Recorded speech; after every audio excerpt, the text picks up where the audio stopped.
This is our buddy Craig Reed. Craig. Craig. Oh, what's going on? no. What's up, guys? Hey, Craig. Craig, what's Can you up? hear me? Yes, we can. How's it going, dude? I'm really excited for you guys, actually. Is Drew going to be on every week? No, so Drew is our guest host for this week, but I do want him to come back. Oh, I'll be back. Yeah, he's a great guy. Oh, okay. Well, Yeah. then thank God I called, or thank nothing I called, because... But you're a Christian. You're allowed to You say can say that. We're not offended by that. Yeah. All right, I can say that. I can say that even in the present company. Okay, Yes, good. yes. So I'm really excited for you guys. I don't know. I got two things that I could potentially talk about. Okay. Epistemology or anti-theism. And anti-theism, I think we'd agree on a lot of things. So should I start with that? Or what? I don't know. I don't know. Your preference. Either one, Craig. I mean, like, this show is more about examining people's claims and seeing if we can, come to different conclusions about them. I'll start out with the epistemology thing, because I think I've picked up epistemology from watching you. You're talking about street epistemology specifically, right? Well, I'm kind of talking about epistemology in a general sense. So I'll show you where I'm going, and then you tell me. If I were we have the natural, we have the supernatural, right? Mm-hmm. And we both agree, as far as we both agree right now, there's no such thing as a valid epistemological warrant to the supernatural, correct? Ooh. Like I've had a faith experience that made me a Christian. Yes. Now, if you're going to ask me why I believe what I believe, my answer is going to be by faith, right? Mm-hmm. Yes. Oh, I mean, I don't know that, but I'm assuming, yeah, that's what you tell me.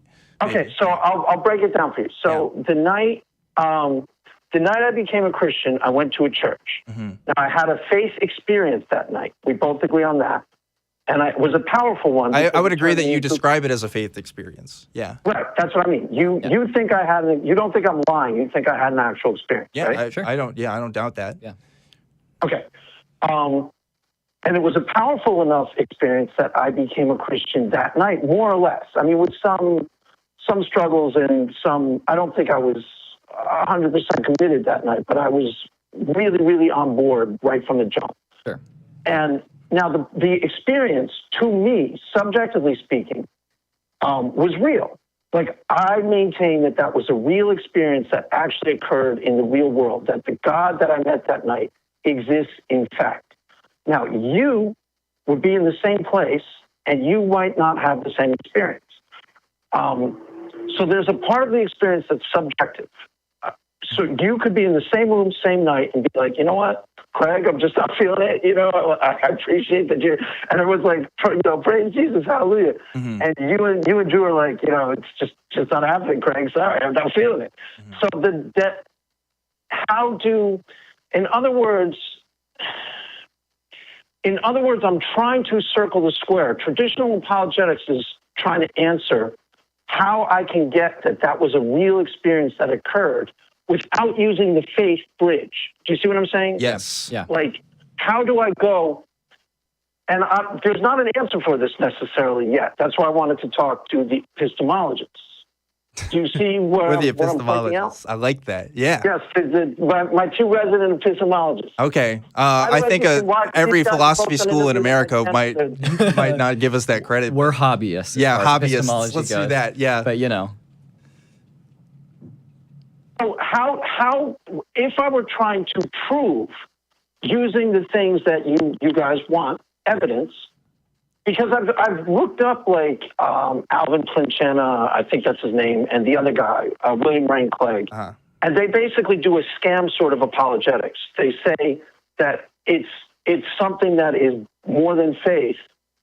How they maintain that it was a real experience by God. But then I just want to point out a Christian pastor is calling other Christian apologists scam artists here, like live on this atheist radio. It's really great. That's why I really like Craig. Yeah.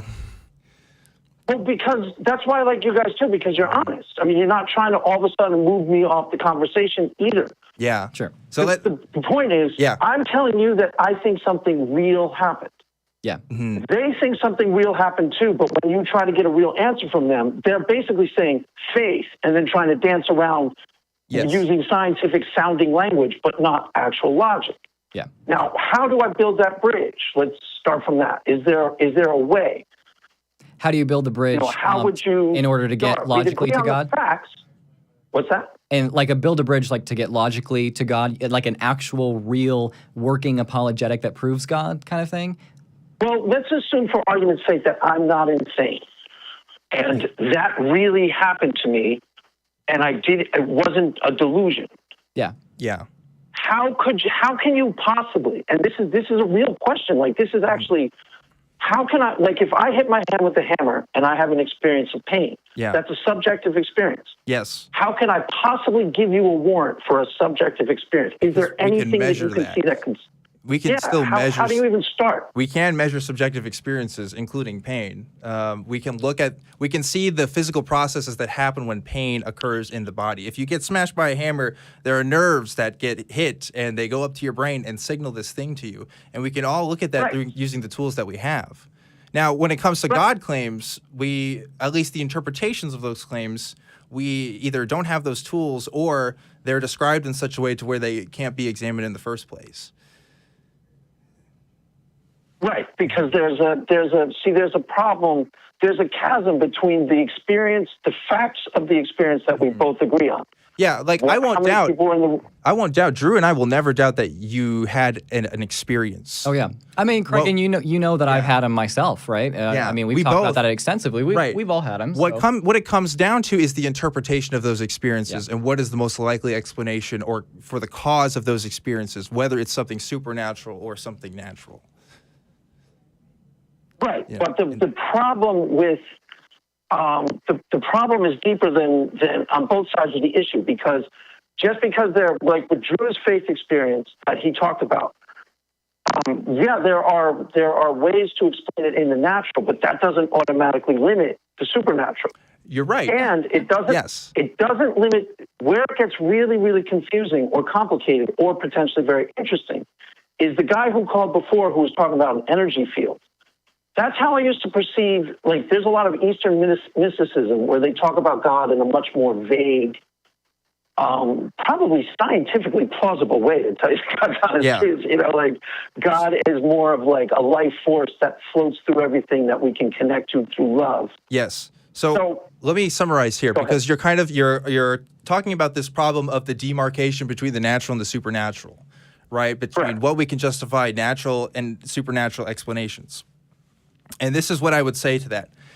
If we're talking about the extent of our total experiences, and we know that for the majority of everything I've ever done ever has a natural explanation to it, and we have another event that could possibly, there is the possibility for a supernatural explanation. We have to, look at the probability, right? Okay, well, most of my experiences are natural, so there's that. But that still does not preclude the supernatural explanation. So what else do you look for? Well, if it is a supernatural explanation, then there should be some background information that supports that. So, and for Christians, it's, I had this thing happen to me too, right? And so, that's how people kind of confirm these experiences. But if we look worldwide, globally at the human experience, Christian experiences only ever happen pretty much when people have been in contact with other Christians. For example, Aborigines, for the entire existence before Christian people came to them, have never described experiences of Jesus Christ specifically,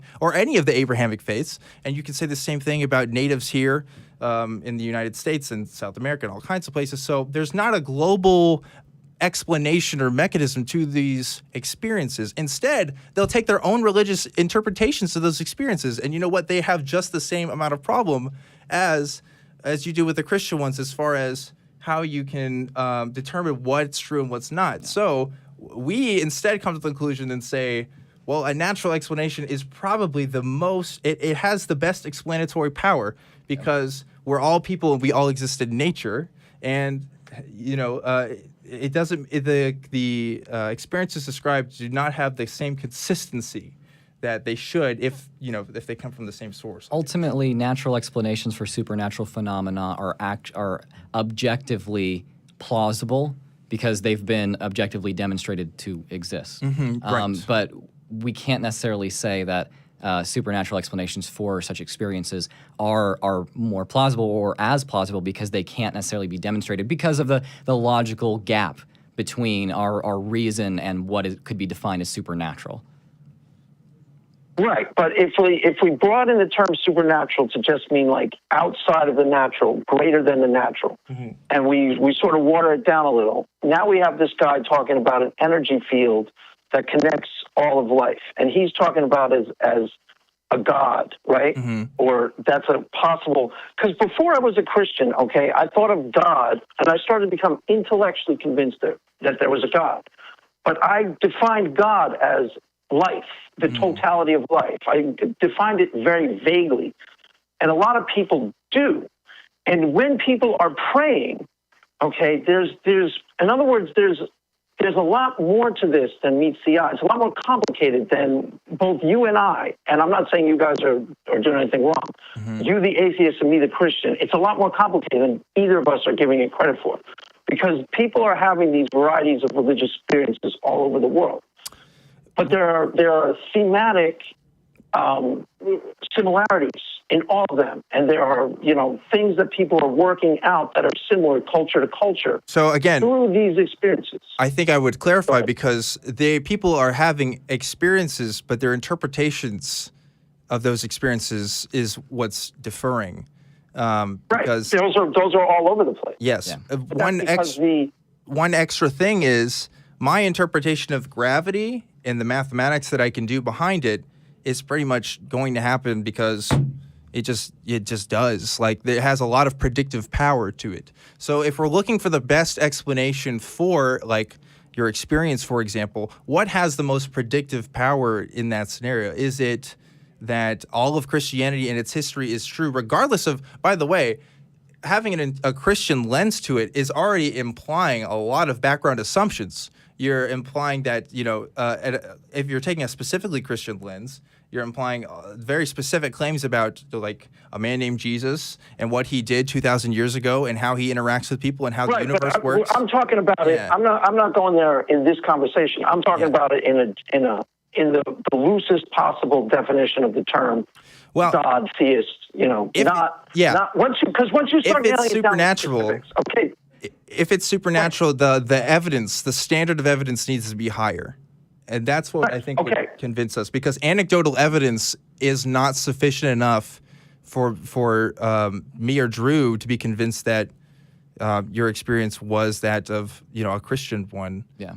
Right. I guess I'm trying to separate, and I'm trying to hear you guys bounce it back with me. Yeah. Because what I'm trying to separate clearly is intellectual conviction that there is a God, which actually could be rooted in evidence, a little bit different than evidence as you perceive it, but still evidence, empirically observable, psychological, sociological evidence, and a faith experience which cannot be rooted in evidence. It's, by definition, it's miraculous, and in order for you to believe me, I either got to do a miracle or give you a miracle experience, or see into the future or something like that. Correct?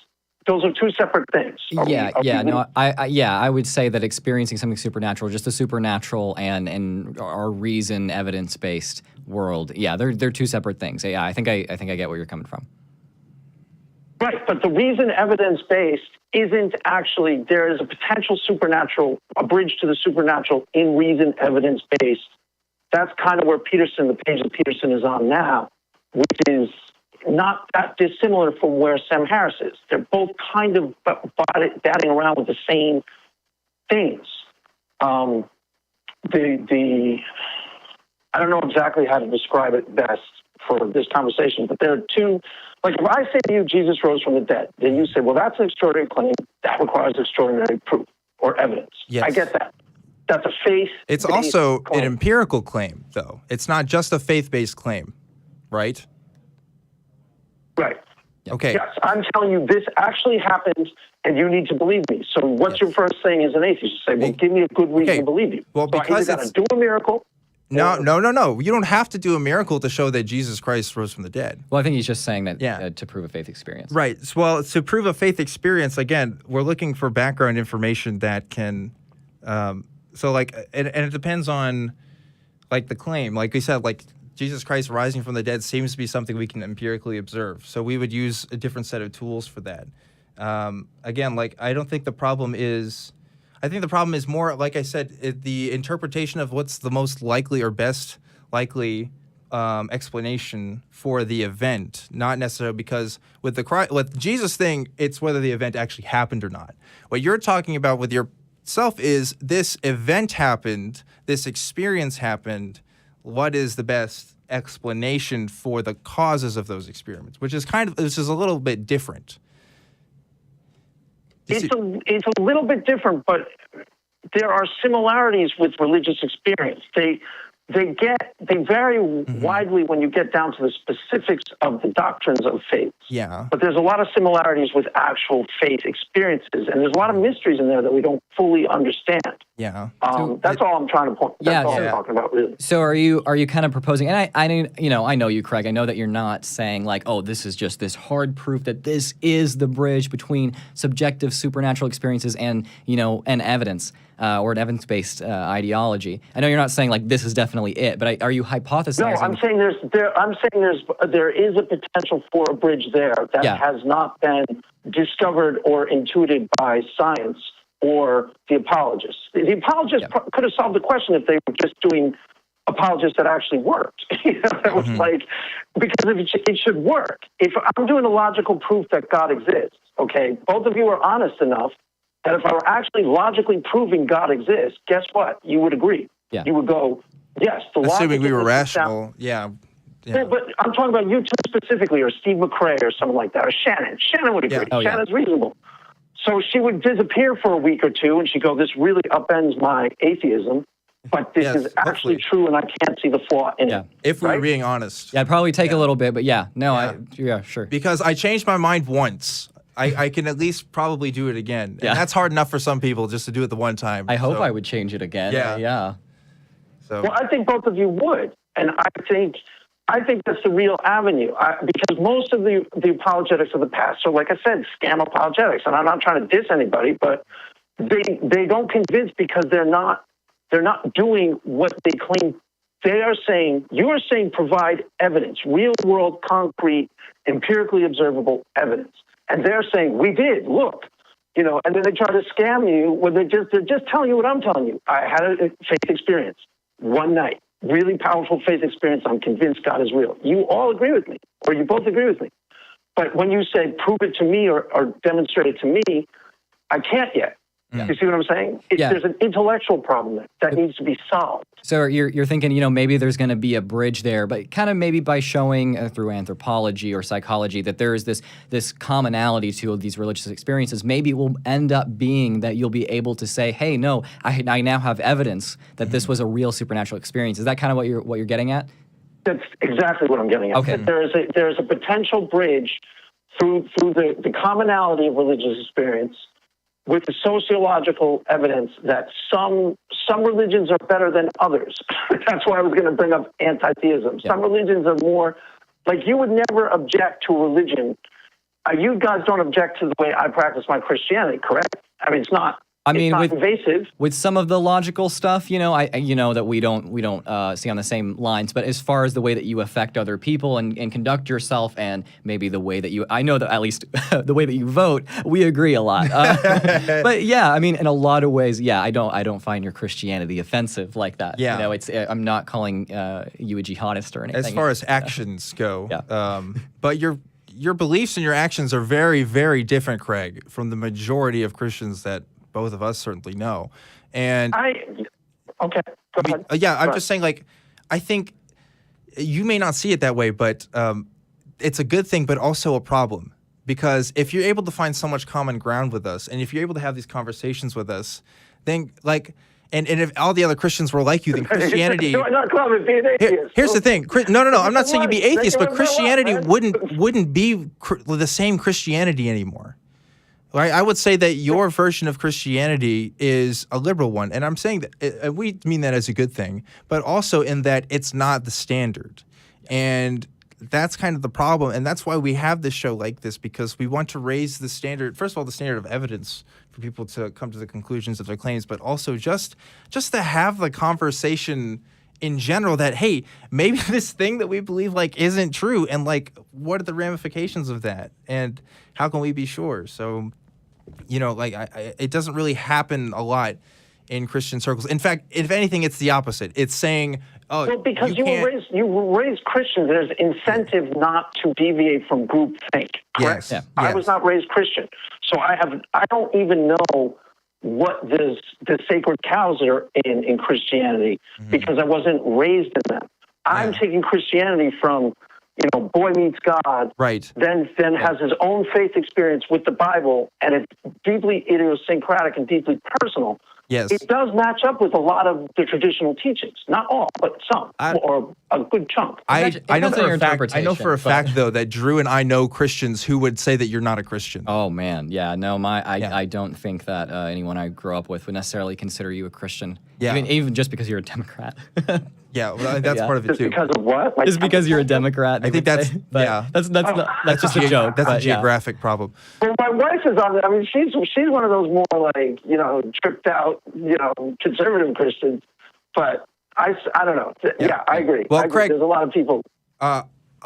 We've been having this conversation for a long time. We want to start wrapping things up here, but I do want to say thank you so much for calling, and I hope that you can call in again. Yeah, for sure. I hope you got something from this conversation. I think it is an interesting thing to talk about. And I'm glad that you are at least willing. I mean, props to you for talking about your experiences and be like, maybe this isn't true. Like, what do you guys think about this?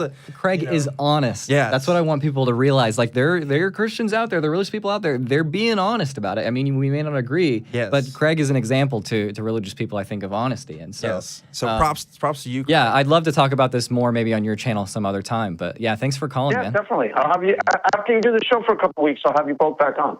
Cool. That'd be Okay. great. Sounds good. All right. Cool, Well, man. take care, Craig.